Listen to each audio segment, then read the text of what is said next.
We are living in what some are calling a crisis of meaning. Many people are experiencing this, the difficulties, the challenges, the depression, the anxiety, high rates of suicide. Some are labeling it an age of a crisis of meaning. The historian, what's his name, Ronald? Not Ronald. Arnold, there, close, just some letters there. Arnold Toynbee. He says that there have been 21 great civilizations on this planet called Earth. And out of the 21 civilizations that have existed on this planet, we are living in the first civilization that does not have and does not teach its citizens what the purpose of life is. So for all of history before us, every civilization had an answer to, why are you here? Yet we are living in the first civilization where no one's answering that question. We don't have an answer as a society, as a civilization, what the answer to the purpose of your life is. And is there a more important question than that? Why are you here? Now people will link depression rates and suicide rates and anxiety rates to all different types of things. And I think it is very, very complex. But I imagine that one of the reasons that people feel empty and depressed and anxious is because they're not even sure why we're here. A Gallup poll from 2025 measured the depression rates in U.S. adults over the last decade. And in the last decade, U.S. adults' depression rates has increased by nearly double. We are living in a wild time where many of us are just trying to seek, why am I here? What is going on? What's the purpose of all of this? And if there is no purpose, if this is just a cosmic accident, it would make sense that things would be depressing, that you would be quite anxious about why you're here. Today, we're beginning a brand new sermon series called The Search for Meaning. We're going to spend the next 3 months or so unpacking the book of Ecclesiastes. Ecclesiastes is in the Old Testament. It's part of the wisdom literature, along with Proverbs, along with Song of Solomon, and Job. And it's in this wisdom literature, what Ecclesiastes is really trying to do is help us see what is the purpose of life. Why are we here? Is there this quest for meaning, and can we find it? And so fascinatingly enough, we're going to spend a few months kind of digging our heels into this book. I will tell you this. Ecclesiastes is not for the faint of heart. It is a difficult book. It's primarily a philosophy book in the Bible. I believe it's the greatest philosophy book that has ever been written. It's over 2,000 years old. And as we read it over the next few months, many of us will feel like it was just written yesterday. There is a timeless wisdom with it. It's my favorite Old Testament book. I think if I had to rank my books, I think I'd go John, then Ecclesiastes, but it's one of my favorites. In fact, when I started preaching, as I was a high school pastor at the age of 20, the first time I was able to preach a sermon series, that was 16 years ago, I preached Ecclesiastes. I'm glad those sermons are not online anywhere. My notes are even quite a mess. So, but this has been a book that I have loved for a very, very long time, and I think it's going to be incredibly helpful for all of us. But I will say this, before it's quite helpful, it will sting a little bit. For any of those of you who are into cold plunging, Ecclesiastes is like a cold plunge. Like it wakes you up. You will lose your breath at times. And so if you have a Bible, we're running over to Ecclesiastes. If not, we'll throw it up on the screen. Here's what we're going to do. I'm going to read the first 11 verses just straight through. I'm going to try my best to not even comment on anything as much as I will want to. We're going to read the first 11 verses, and then we'll come back through, and I'll kind of explain, comment, teach what's going on in these verses, okay? So just allow the introduction to Ecclesiastes to kind of mess you up for a little bit, okay? So just sit in it, enjoy it, put a question mark in your Bible next to several of these verses. Ready? Ecclesiastes 1:1. The words of the teacher, son of David, king in Jerusalem. Absolute futility, says the teacher. Absolute futility. Everything is futile.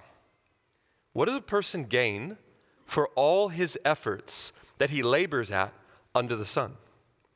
A generation goes and a generation comes, but the earth remains forever. The sun rises and the sun sets. Panting, it returns to the place where it rises. Gusting to the south, turning to the north, turning goes the wind, and the wind returns in its cycles. All the streams flow to the sea, yet the sea is never full. To the place where the streams flow, there they flow again. All things are wearisome, more than anyone can say. The eye is not satisfied by seeing, or the ear filled with hearing. What has been is what will be, and what has been done is what will be done. There is nothing new under the sun. Can one say about anything, look, this is new? It's already existed in the ages before us. There's no remembrance of those who came before, and of those who will come after, there will also be no remembrance by those who follow them. Happy Sunday.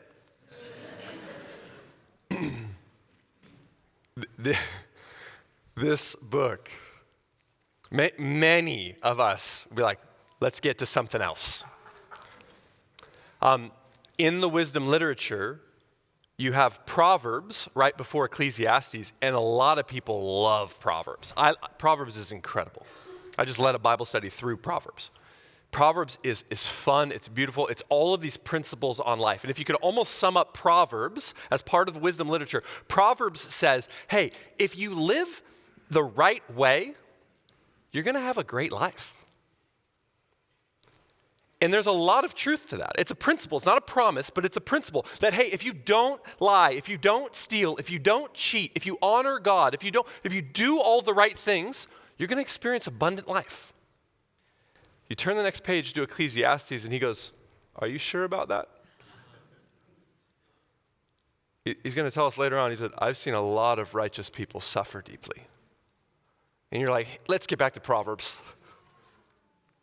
And yet, Ecclesiastes speaks very deeply to our souls when we're wrestling with the challenges and the confusion of life. So, we're going to go back through Ecclesiastes, just these 11 verses. I'm going to read a verse or so at a time, and then we'll kind of explain a little bit what's going on. So, verse 1. The words of the teacher, son of David, king in Jerusalem. Okay, so let's just pause even for a moment here. Who wrote Ecclesiastes? Who is this? Now, there's a lot of debate. Ultimately, there's two voices in the book of Ecclesiastes. There's first a frame narrator, who's kind of at the beginning of Ecclesiastes and the end of Ecclesiastes. And then there's the main character is the teacher. So you got the frame narrator, who just shows up a little bit to kind of frame the book of Ecclesiastes for us. And then primarily is this teacher, okay? Now, the Hebrew word for the teacher is koheleth. So it's this word that basically means teacher. It comes from this idea of one who gathers an assembly. And this is Hebrew koheleth, but the New Testament was written in Greek, and then when they retranslated the Old Testament from Hebrew to Greek, that's where we got the name Ecclesiastes, because the word assembly in Greek is ekklesia, and so the title Ecclesiastes just comes from this idea of the teacher who gathers an assembly. A little confusing, but stay with me. So the main voice is this teacher that we see throughout Ecclesiastes, and the question is, who is the teacher? Now, traditionally, it's viewed that the teacher is Solomon. And there's pretty good reason to understand, you think that, especially if you've been reading the Bible. It literally says, the teacher, son of David. Who's the son of King David? Solomon. He was the king in Jerusalem. And so most people traditionally have just gone, hey, we think this is Solomon. And not only does it say that it's the son of David, but there's also, as you read the autobiographical parts of Ecclesiastes, a lot of it matches up to Solomon's life. He's a wise person. He lived out this wild experiences. So traditionally, Solomon. A lot of Bible scholars today go, we think it was written by somebody in the tradition of Solomon. Now, I don't care too much where you land on it, but this is kind of different for us. We don't see a lot of this today. But back then, what would happen is someone would write in the tradition of someone else's name. And ultimately what they're doing, they're not trying to trick anyone. They're not like, oh, I'm Solomon. And everyone's like, oh, we thought it was Solomon. It was after Solomon's time. But it was someone who said, I am so indebted to the person and wisdom of Solomon, I'm writing almost like as a dedication to this person. So that's a little bit. What I'm going to say is, we'll probably call this person just the teacher. Ecclesiastes often calls him teacher. Philosophy professor is one way some people translate it. I kind of like that, so maybe every once in a while I'll say the philosophy professor said. But it's this idea that the teacher of Israel is teaching us these brilliant things that come forth from the wisdom of God. Now, let's continue on, or else we're going to be here forever. Verses 2-3. Absolute futility, says the teacher. Absolute futility. Everything is futile. What does a person gain for all his efforts that he labors at under the sun? Okay. Futile. Now, if you've read in other translations, you'll see meaningless, or vanity of vanities. It's this Hebrew word hevel. And so it's a difficult word to translate. And so different translators have different words for what this means. Basically, it means the breath, like vapor. Yesterday, I was in Denver for a short little 24-hour trip, one of our restored churches out there. I was doing like a little mini retreat, so I got to speak at that. And my buddy Tom and I went out for breakfast in the morning, and we made the foolish decision to walk. You think it's cold here. I was foolish enough just to throw a jacket on. I was like, how cold can 15 degrees be? It can't be that bad. You walk out, and your body starts hurting. But the moment you talk, you breathe, and you see hevel. You see your breath, and it's there, and if you try to grasp at it, it's gone. It's very real, and yet it's temporary. It's there for a moment, and then it's gone. And early enough in the mornings in the winter here, you'll see it every once in a while. And so I'd encourage you, every time you see that, you go, hevel, futile, vanity, meaningless, empty. Christopher Wright is a brilliant Old Testament Hebrew scholar, and he says that this word hevel means six main things, okay? It can mean empty, absurd, baffling, transient, deceptive, frustrating. But he thinks in Ecclesiastes, the three main things the teacher is getting across when he talks about hevel is that it is empty, absurd, and baffling. And so this is how the book begins. Everything is empty. Everything is absurd. Everything is, in this sense, meaningless. Like this is what the teacher is observing, okay? Verse 3, it says, what does a person gain for all his efforts that he labors at under the sun? He's just looking at people, and they die, they live. Someone born, they live, they die. He's like, what's it all for? You're just dead at some point. Like, what do you have to prove at the end of your life? Like, what can you show for it? It's like, don't ask questions like that. This is some deep stuff that we have to wrestle with. Now, I'm just giving, I know some of this sounds really technical, but I'm kind of setting up for the rest of the 3 months. I'm not going to have to do this much more. But some of these words are repeated so often over the next 3 months. I'm trying to set some bit of a foundation. This phrase, under the sun, is used 29 times in Ecclesiastes. And in the rest of the Bible, it's used 0 times. So the teacher is trying to tell us that all of this meaninglessness, this emptiness, this vanity, it's all under the sun. Now, what does it mean, under the sun? Now, simply put, under the sun basically means life without God. God is in the heavens, we are here on earth. Imagine as if God doesn't exist and all we have is under the sun, this earth. So Solomon, I'll call him Solomon sometimes as well. the teacher, says, under the sun, this is futile. It's empty. Now, interestingly enough, I say it simply put that it's under the sun is life without God, but at times the teacher's going to even say, even with God. Sometimes you look around and you just go, life is absurd, and it does not make sense. And so maybe more simply put, or more accurately would be, life under the sun is simply that which I can observe with my own eyes, like with my senses, what I can see. And one of his main conclusions he comes across is that if all I can see, if all that there is what I can observe with my natural senses, I think this whole thing's meaningless. Now, life without God is meaningless. One of my favorite pictures of this is Yuval Noah Harari, who wrote the famous book Sapiens, which I think is still on the Amazon bestseller list years later. He's an atheist. He's an Israeli historian. And here's what he says as an atheist about history. He says, as far as we can tell, from a purely scientific viewpoint, human life has absolutely no meaning.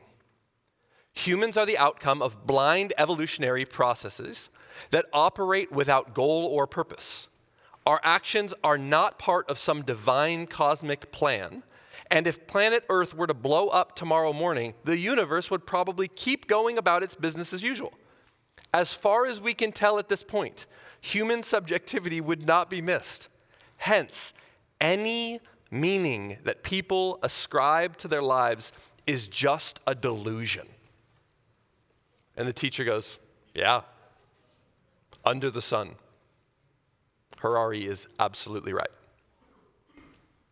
Life with just what I can see scientifically, there's no purpose to this. What are we doing here? Let's keep going with these encouraging verses. Verse 4. A generation goes and a generation comes, but the earth remains forever. The sun rises and the sun sets. Panting, it returns to the place where it rises. Gusting to the south, turning to the north, turning goes the wind, and the wind returns in its cycles. All the streams flow to the sea, yet the sea is never full. To the place where the streams flow, there they flow again. All things are wearisome, more than anyone can say. The eye is not satisfied by seeing, or the ear filled with hearing. It's hard for me to read that without hearing the soundtrack of The Circle of Life, right?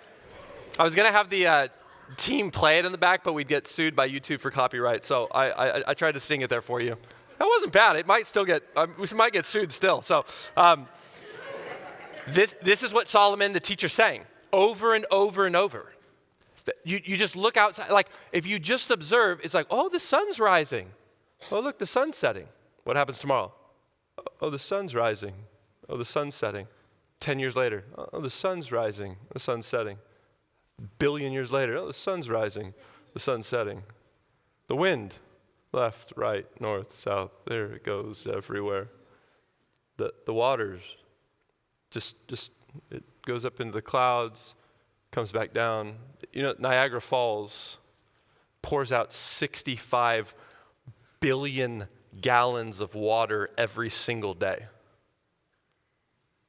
And it goes into a river that goes into a lake that goes into a river that goes into the Atlantic Ocean, and the Atlantic is never overflowing. It's like, how does that work? It's just constant, this cycle. Now here's what's fascinating. We'll get to it in a bit. This idea of the circle of life, it's not a biblical worldview. And yet the teacher's like, looks like it to me. Like when I just observe things, it just seems to be going around and around and around. It's not going anywhere. That's all I observe. And so he continues to remind us, futile. And this is what many of us experience in our day-to-day lives. Like, think about tomorrow. What's going to happen? Your alarm clock's going to go off, probably at the same time it always does on Monday mornings.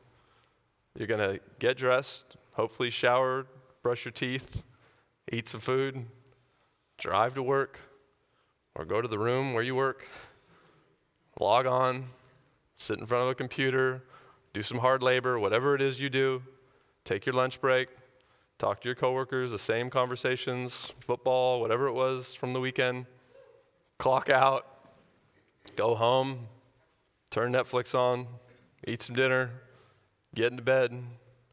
Tuesday morning, the alarm clock goes off at the same time, and we do it over and over and over again. This is why we love social media. That's why we love Netflix. That's why we love the news. It's new. We hate the mundane, but it is our reality. But most of us don't want to live in the uncomfortability of the fact that things just keep repeating themselves. It's like me on my stationary exercise bike. I do a hard workout, and it says I went 7 miles. But here I am in the same exact spot where I started the workout. It's like, surely I should be somewhere else. It's like, nope, I'm here still, sweating, feeling like I should be somewhere else. And you talk to some people who in their 80s or 90s are about to die, and they look back on their life and they go, what did I just do? For 7 decades. Like I never escaped the endless cycle. And I never stopped long enough to step back and just go, what am I doing this for? Verse 9. What has been is what will be, and what has been done is what will be done. There is nothing new under the sun. Can one say about anything, look, this is new? It's already existed in the ages before us. Okay, now this is one of those where it's like, okay, he can't be right about that. Like he's wrong.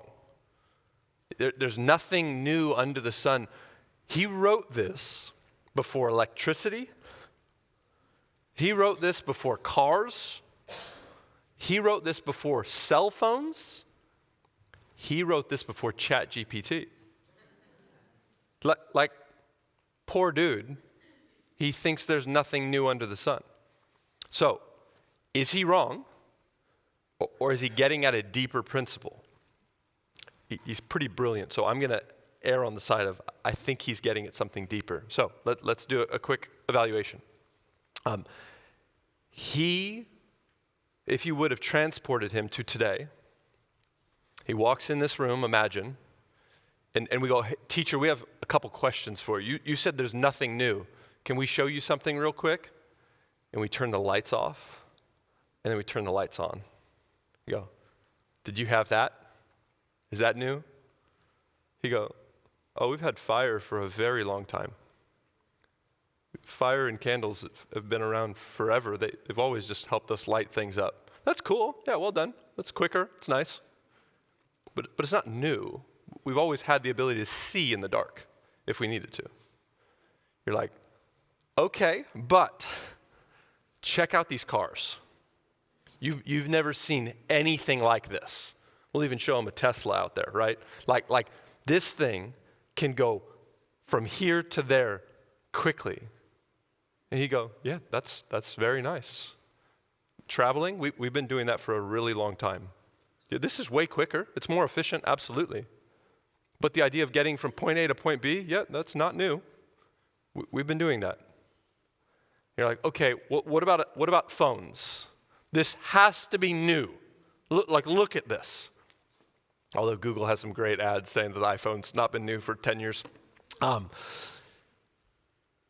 Tell us, what do you think about that? And he's like, what does it do? It's like, well, I can call someone right now on the other side of the world. And I can talk with them. He's like, oh, cool. You can communicate with people who live far away. He's like, yeah, we can do that too. It takes us a long time. And we'd have to travel quite a bit. But we can communicate. So yes, certainly this is quicker. but communication's not new. And you're like, okay, what about ChatGPT? Like, certainly ChatGPT is new. I was like, what does it do? Well, yesterday, I was actually in an Uber going to the airport, and my driver, he didn't speak English. He was from Venezuela, and I busted out ChatGPT. He was trying to speak English. He was new to Denver. He was trying to speak English, and it was just so frustrating. So I just busted ChatGPT out, and I just had it translate. So we just talked for 40 minutes on the way to the Uber, and I would speak in English, and it would translate it, and he would speak in Spanish, and would translate it to English. It was unbelievable. I was like, certainly that's new. He's like, no, I mean, we've always been able to translate languages like that. It takes a while. It takes years. This is quicker. Oh, no, I have access to a ton of information. It's like, yeah, we could do that. We can do all that. So nothing's new under the sun in the sense that all of the basic principles, they're still there. Are we more efficient and quicker? Absolutely. Now, here's what I think is even the deeper truth of what Koheleth is telling us, the teacher. What he's teaching us and saying, even in the newness of the thing, he goes, you'll never be satisfied. Now that's harder to wrestle with. Because when this was new, and I got my phone a couple years ago, it was my precious baby. I would set it down gently, make sure it doesn't hurt the camera. Now I walk in and I just toss it onto the bed, falls off and hits the table. New lasts for this long. And what's fascinating, even in the pursuit of newness, we never create something new and go, we did it. We create something new and go, faster, better. I mean, think about the invention of the car. The first cars that were invented could travel about 10 miles per hour. That's cool, but we were not satisfied. Eventually, they could travel 50 miles an hour, 100 miles an hour. We're like, faster. Airplanes, faster. Rocket ships, faster. Like we don't create anything new and go, we did it. We just go, more. And the teacher's like, forever. There's nothing new in that. Let's finish with our last verse for the morning, and then we can all cry together. Verse 11. There is no remembrance. This is going to be the worst. There is no remembrance of those who came before, and of those who will come after. There will also be no remembrance by those who follow them. Okay, we're about to play the most depressing game you've ever played, if you're willing. If you're willing and able, would you stand up for a quick game? I know, we don't normally do this. It's dangerous.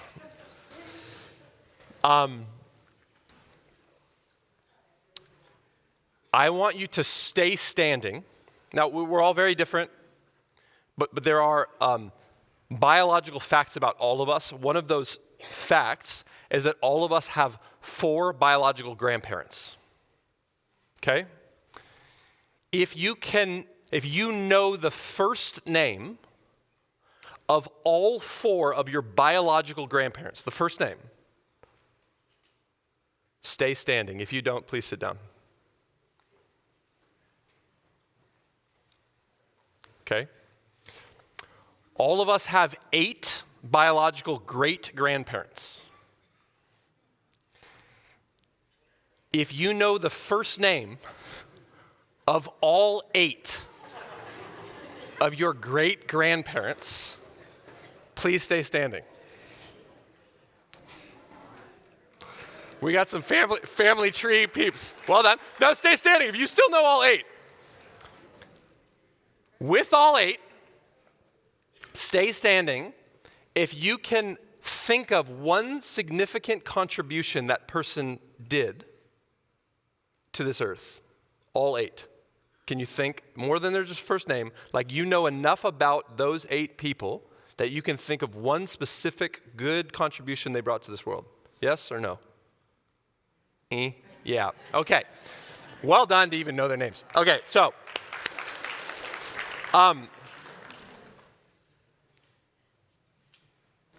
you're less than 100 years from being completely forgotten.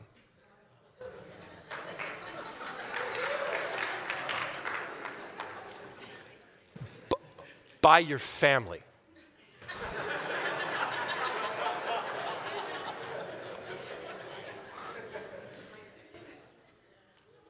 Without your great-grandparents, you and I, we're not even in this room. Of 8 great-grandparents, I think I know one. I think it's Gladys. And if she were to walk in, I'd be like, it's you. I wouldn't be confident enough to call her Gladys. One of 8. The teacher goes, you think you're really, really important. And just let a few years tick by, and your great-grandkids won't know your first name.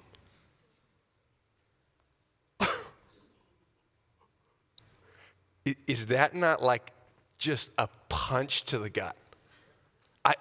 Now here's where half of you are thinking already. People remember Abraham Lincoln, Rosa Parks, Jane Austen, William Shakespeare. I'll be one of those. No, you won't. And I won't either. Even if, let's pretend you're the 1 in a billion. Let's pretend you're William Shakespeare or Abraham Lincoln or Rosa Parks or Jane Austen. Just pretend. When's the last time you just sat there in reflection upon Abraham Lincoln and just went, wow? Man. As you're reading Jane Austen, just go, forget the book for a moment. I just want to ponder Jane.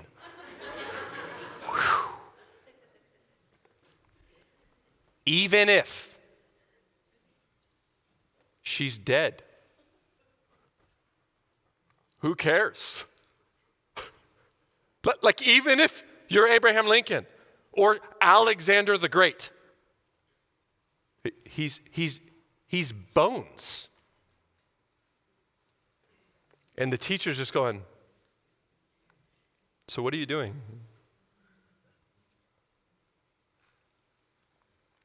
Now, this book is hard, but it is not hopeless. And I want to, with the last few minutes, kind of explain how do we read Ecclesiastes well? How do we understand this book? Because if all you take is these first 11 verses, you're like, is this a church? Like, what is this thing? I've read quite a bit around Ecclesiastes in prep for this, and just over the years. And the most helpful resource I've read on it came from this guy named Bobby Jameson in his book, Everything is Never Enough. Great title. And in his book, he basically says, you have to understand how Ecclesiastes is structured so that you read it accurately and interpret it accurately, which is obviously true for everything. But he says, he gives the most helpful illustration of how to read and see Ecclesiastes accurately. He says Ecclesiastes functions as a 3-story building. Okay, now, I used ChatGPT for this. Can we throw this up here, please? So, ChatGPT is epic. I know that's not the coolest thing in the world, but I did that, so I feel pretty good about myself. For some reason, Jameson doesn't have a diagram in his book, so I had to make one. But this is basically what Jameson is saying. There's these 3 floors to Ecclesiastes. The bulk of Ecclesiastes takes place on the ground floor. What we just read in those verses, 1 to 11, it's like the ground floor entrance of the bulk of Ecclesiastes. And in that, what we're experiencing, what we're reading, is the teacher simply giving his observations of the world. The teacher is simply, he's not acting much like a theologian, if you will, but more like a philosopher. He's just looking at the world and going, this is what I see. I observe that someone's born and then they die and no one remembers them. That is what I observe. So it's primarily observations. And his main conclusion is, everything's absurd. It's all meaningless. So the bulk of Ecclesiastes that we're going to be reading over the few months is primarily spent on the ground floor. Now, there are going to be about 7 moments in the book of Ecclesiastes where the teacher goes from the ground floor to the second story. And those will be very nice Sundays for us. Because on the second story, the teacher doesn't just base his life around observations. He steps back and puts a little bit of theological reflection upon what he's seeing. And his conclusion in those moments, he goes, everything's a gift. Like, okay, it is true that you're just born and then you die and no one's going to remember you. He goes, but have you had a California burrito recently? It sure is tasty. He's like, but have you listened to your favorite artist on Spotify? Man, I could just get lost in it. He goes, do you ever look at your child or your spouse or your work of your hands and just go, this is sweet? And so he's going to give us those moments where these are his reflections. He goes, it's not all absurd. It's not all meaningless. Life is precious. It's a gift. If all we have is right now, you better enjoy it. Don't just zoom through it. And so moments throughout the book, he's going to go up and down between the first floor and the second floor. And then at the end, there's like 3 verses where it's the final word. It kind of sums up everything. It's the frame narrator sums up the whole book and basically says, hey, there is a God, and he's the judge, and one day you're going to stand before him, so you better obey him, trust him, and fear him. And the teacher only goes up here about once. But the third story is so important because it helps make sense of the first 2. And really what's happening in the first 2 stories, the ground floor and the second story, is what we see in Genesis 1 and Genesis 3. So many people are confused when they read their Bible. God creates the world beautiful, good in Genesis 1, and then you look around and you're like, why is it so awful? Because of Genesis 3, the fall, where sin entered the world and fractured everything. And so the question is, do we live in a Genesis 1 beautiful, good world, or do we live in a Genesis 3 broken and chaotic world? And the teacher goes, both. And we're going to spend a lot of time in the Genesis 3 worldview where things are broken and they're not the way they're supposed to be.